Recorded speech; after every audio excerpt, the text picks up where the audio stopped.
Enfield Inland Wetlands and Water Courts Agency meeting for Tuesday, October 18, 2022. Pledge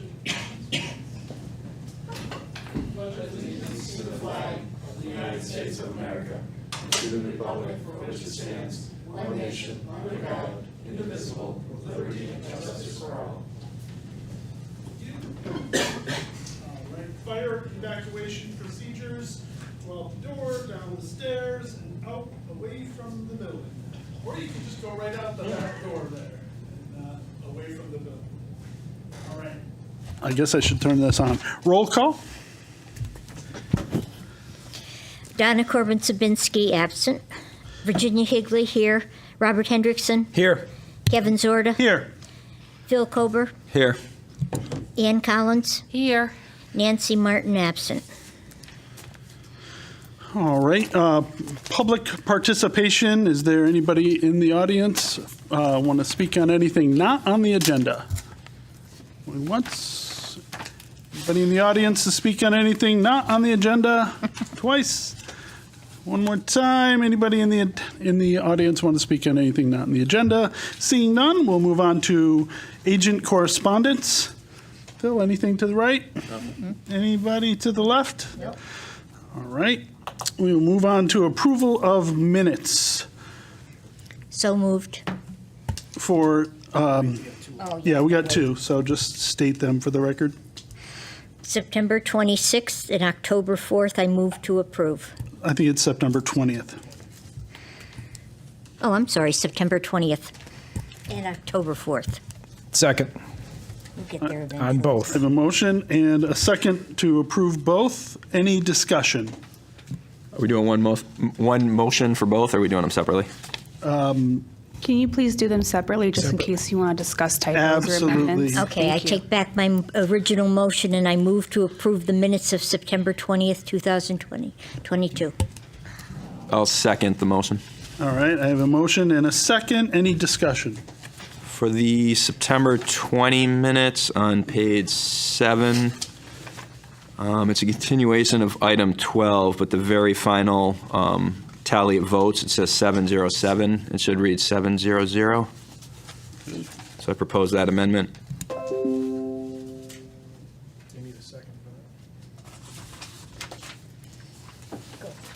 Second. Any other discussion?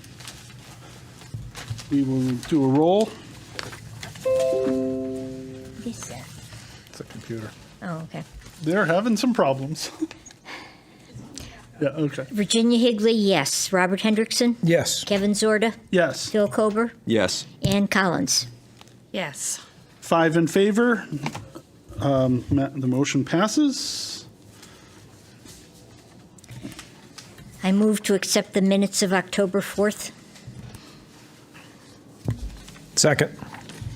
Any discussion?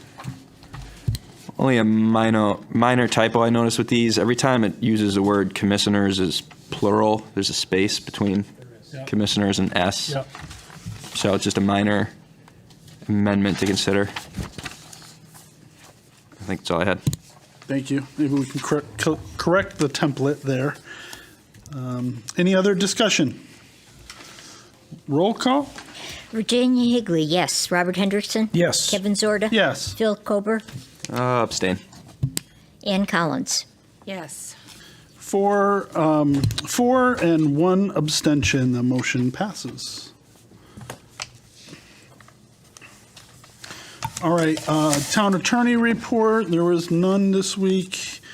There are no continued public hearings, no new public hearings, and that brings us to old business.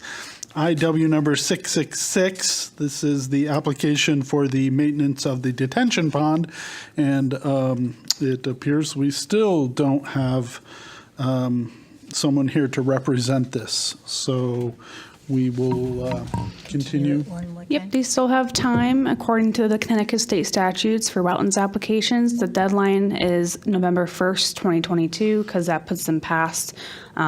They can still request an extension up to 65 days. However, I have not received a response to my email that was to notify them that they do need to be present to represent the application. Thank you. I did see that notice that you sent them to remind them. Just question, do we have to vote, or does that automatically get? There's no automatic approval. There's no Okay. automatic denial of wetlands applications. You have to make a decision. Okay, thank you. So, Mr. Chair, based on the applicant not being here and an outstanding request for information, I'll make a motion we continue IW 666-327 Brainerd Road, application for a wetlands permit for the maintenance of the detention pond. Betty Jo O'Brien applicant, Ashmead Commons Condo Association owner, map 77, lot 58, R33. Second. I have a motion and a second. Any discussion? Roll call? Virginia Higley, yes. Robert Hendrickson. Yes. Kevin Zorda. Yes. Phil Kober. Yes. Ann Collins. Yes. 5 in favor. Motion passes and continued to the next meeting when we will have to make a decision.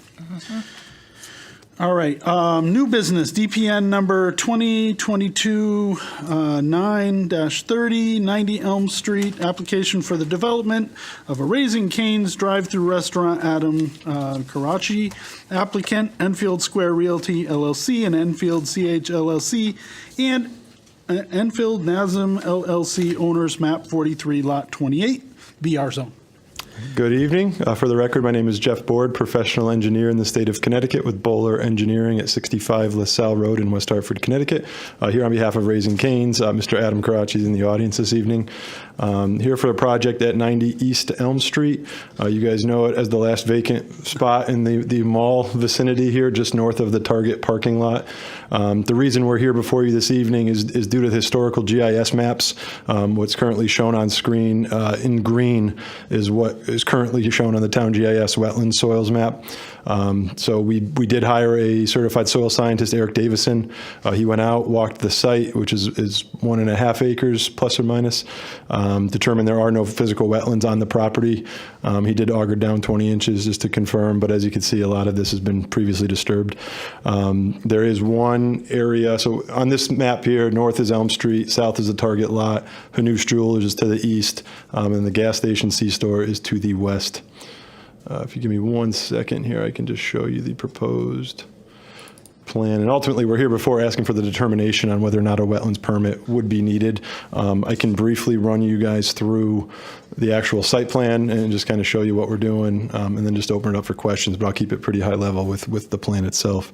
So the site is at 90 East Elm Street. It's 90 East Elm Street. It's 1.47 acres, zoned business regional shopping district, where restaurants with drive-throughs, outdoor dining are required for special permit. So the goal is once we get through this commission, we'll be going directly to planning and zoning and then into a building permit just to try to keep this thing moving pretty quickly here.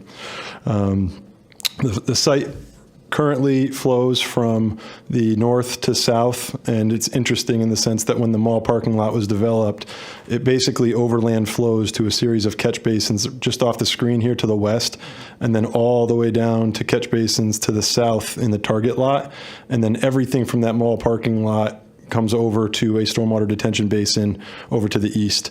So what we're doing, instead of taking all of our water and bringing it all the way down this way through an already taxed system with the mall parking lot, we actually are treating everything on site in accordance to the 2004 Connecticut Stormwater Quality Manual. So we are reducing peak flows, matching the drainage patterns on site, and then just providing a much cleaner piped connection to that existing stormwater basin. So prior to it getting there, we have a series of underground detention systems. Those have isolator rows to treat water quality. We have redundancy in a vortechnic system that also treats water quality. And then those flows, again, are going to be reduced from what they are. We're currently proposing no access onto Elm Street. We just have the one access onto the ring road of the mall perimeter lot here, two-way traffic. Let's see, we're requesting no variances. It's rare these days with the sites that are left in the state of Connecticut to come in and have a fully compliant application. In this case, we've abided by all setbacks, impervious coverages. And again, the ENS measures have been put in place specifically where we are going into that basin. There will be silt fence, there will be hay bales, inlet filters at all the catch basins. and then a temporary construction entrance and a stockpile that's got silt fence around that as well. So a lot of redundancies, and that soil erosion will be in place throughout the duration of the project, and it's in accordance to the 2002 erosion and sediment control guidelines. So it's a pretty straightforward project, given it's just a flat grass pad right now. But it makes us look good being able to come in and put something that looks this good in Enfield. So it's going to be Raising Cane's first location in the state of Connecticut as well, and they were excited to be part of Enfield here. Awesome. So I'll open it up to any questions for you guys if you have any. So, Mr. Vice Chair, not so much a question, but just a comment. Obviously, being in Elm Street, this is a high-traffic area, so, speaking for myself and probably many people here, definitely visible with the area. You drive by it every day, so, this is something, obviously, we're just doing a jurisdictional hearing. It's not even a full permit process at this point, but just driving by, existing knowledge of the site, it doesn't appear to be wetlands. Like you said, it is a grass pad. I did read through the soil science report. The only question I had is it talks about doing a 20-inch hole. Did you guys just do one test pit, or was there multiple? They did multiple. So they did multiple hand augers throughout the site to make that determination. Awesome. Yeah. And so, my inclination would be a permit is not going to be required. Yeah, it's mostly we did the lot next door. Actually, both of them I'm sure we did, and they're all Udorthans. Just a question I do have. So the water from this site's going to drain into this catch basin over to the right of our picture here. I assume that's the south. I don't see the. Yeah, and I don't have the catch basin shown. So there's a ridge line basically that runs through the middle of the site. There'll be two structures, one where my hand is, one down here. There's an underground detention system that's basically in this location. Yeah. And then there's another catch basin, basically right where the hand is here, a hydrodynamic separator. Both of those connect to an outlet control structure right where that manhole's shown. Yeah. And then one pipe out throughout. It's tricky in the sense here, there's actually a DOT stormwater drainage easement with a 36-inch pipe that runs through here. So really the only way for anybody to develop this and treat stormwater the right way is to do what we're doing with this connection. Because the alternative in what you do from a design standpoint in matching existing drainage patterns, in theory, a designer would, and we started there and realized it wasn't the way to do it, was to have a high level overflow that would basically go where existing water is going, and you don't want to put your stormwater into a main drive aisle of a shopping center. So my question, I know you have 115 feet away to the southeast, you have that stormwater pond, and I assume that's where all that water's going. Correct. Was there any consideration, is that stormwater pond going to be able to effectively handle the additional load? Yes. So basically, we looked at that in the grand scheme of things. The water that was currently coming off of site was still getting to that pond. What we do is we calculate time and concentrations for the new proposed development, and then that's how we sized the underground detention. And then the outlet control structure holds back that water and releases it at slower rates than what was previously on site. Perfect. All right. Any other? I just had a quick comment. I'm very happy that you're keeping all the runoff on site. I'm sure it took a lot of planning to do that, but I'm very pleased that you were able to do that. Thank you. And no curb cut to the main road. No, and there's a lot of mature vegetation that's out here that we were looking to maintain on the corners as well. So it was really just this curb cut that we're proposing. Sweet. Anything else? I'll make a motion.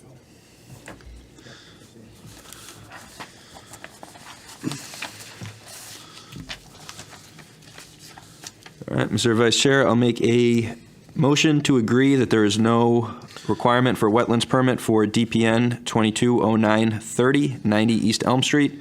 Application for the development of Raising Cane's drive-through restaurant. Adam Karatzi applicant, Enfield Square Realty LLC plus Enfield CH LLC plus Enfield Nassam LLC owners, map 43, lot 28, BR zone. Second. I have a motion and a second. Any discussion? Roll call? Virginia Higley, yes. Robert Hendrickson. Yes. Kevin Zorda. Yes. Phil Kober. Yes. Ann Collins. Yes. 5 in favor, no opposed. The motion passes. Thank you all very much. Good luck, gentlemen. Thank you. Thank you. I love it when they come prepared. So much easier. Thank you. All right. Review of bylaws. So we just had some minor changes. Even though we don't have everybody here, I would be comfortable approving them. I think they were all made. So, Mr. Vice Chair, just a couple discussion points too, and I'd be on board with moving it. So I know at one point we discussed on page 2, section 4, where we talk about the town manager adding in the verbiage town clerk. It looks like this revision's missing that. Also, jumping to page 4, section 7, I know we moved that to section 1, but now it's on there twice, so the section 7 didn't get deleted, because now it's using that same sentence twice. Okay. So I just want to chime in. I put that in there intentionally if you wanted to see where it fitted better, because it kind of fits into both sections in its own way, shape, and form. So I just want to put that out there. Okay. Yeah. And then the only other comment too, I don't know if we want further discussing, but I know in Article 7, Section 5, it looks like there were some revisions to kind of like the site walk process. I don't know if we actually discussed that in a meeting. I don't know if we want to discuss that, but it does look like there's some strikeouts and new verbiage being added. So if we wanted to kind of look that over and just make sure it's consistent with everything. And then in Article 10, where it refers to public hearings, I know at one point it talks about provided as permissible and under state law, and then it talks about the public interest or significant impact. It doesn't specify the petition ability for a public hearing. I don't know if we need to put that in there because it is in the state statute, but I think that might be something to consider where, you know, the state statute allows the 14 days for the public to request a public hearing, so I don't know if we wanted to include that in our bylaws or not. Excuse me, Mr. Chair and Commission. That is also mentioned in our regulations, but in more detail. Just want to put that out there. And also, I don't know how you feel, but I would recommend that you table the approval of the bylaws just until we have a full agency available. Okay. Yep. Just in case there's more things that I Yeah, well, missed. there's additional things, yeah. I agree. Okay. So, anybody want to make a motion to table this until the next meeting? I move to table the bylaws until the next meeting. Approval of the bylaws. I will second that motion. I have a motion and a second. Any discussion? Roll call? Virginia Higley, yes. Robert Hendrickson. Yes. Kevin Zorda. Yes. Phil Kober. Yes. Ann Collins. Yes. 5 in favor. The motion passes. All right, next is enforcement report. So we have one, however, the applicant was supposed to be present tonight, so I recommend we table this discussion so they can be present at the next meeting.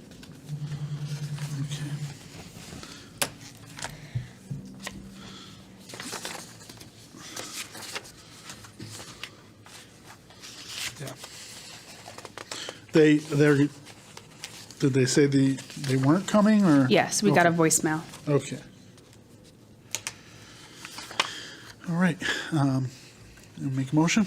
I move to table the zoning complaint we have received on 79 Steel Road to the next meeting.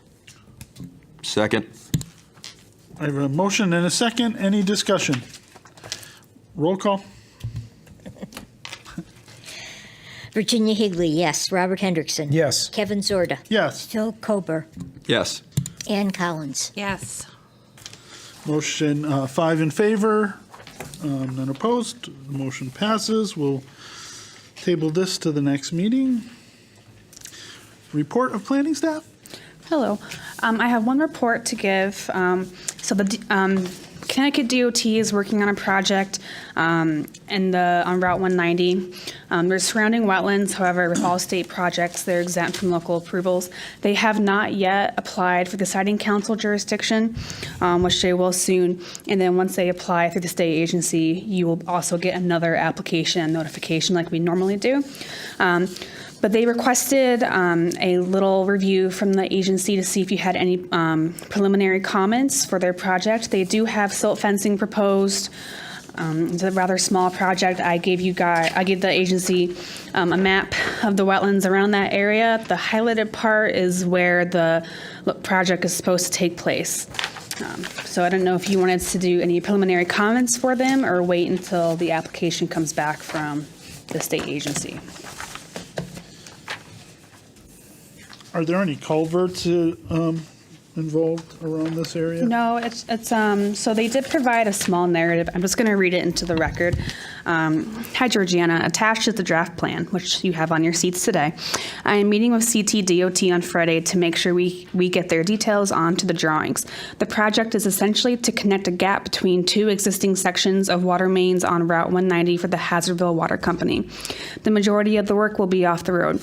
The wetlands flags are shown on the drawings and silt fencing is detailed to provide protection. Please let me know if I can provide any additional information. If you could let me know what next steps are needed. This project is not being bid. The water company has a contractor lined up to get in and do the work ASAP. Thanks, Brian. So a little quick narrative about what they're doing. So I wasn't sure if you wanted to comment on it or if you were okay with the way the plans are.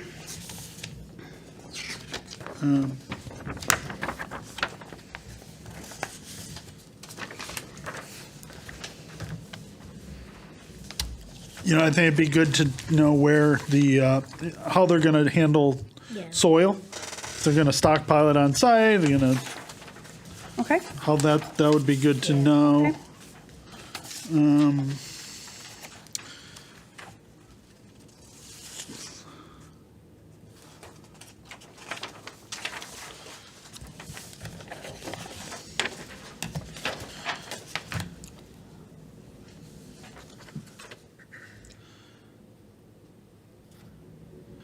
It's kind of hard to tell what's going on here with this small scale. Yeah. It looks like there's a pretty good slope though here. So on erosion and sediment control notes, note 9, it does say during the construction phase, intercepted sediment will be returned to the site and regraded onto open areas. Post-seeding sediment, if any, will be disposed off in an acceptable manner. Gives you a little bit of the information you're looking for about stockpiling.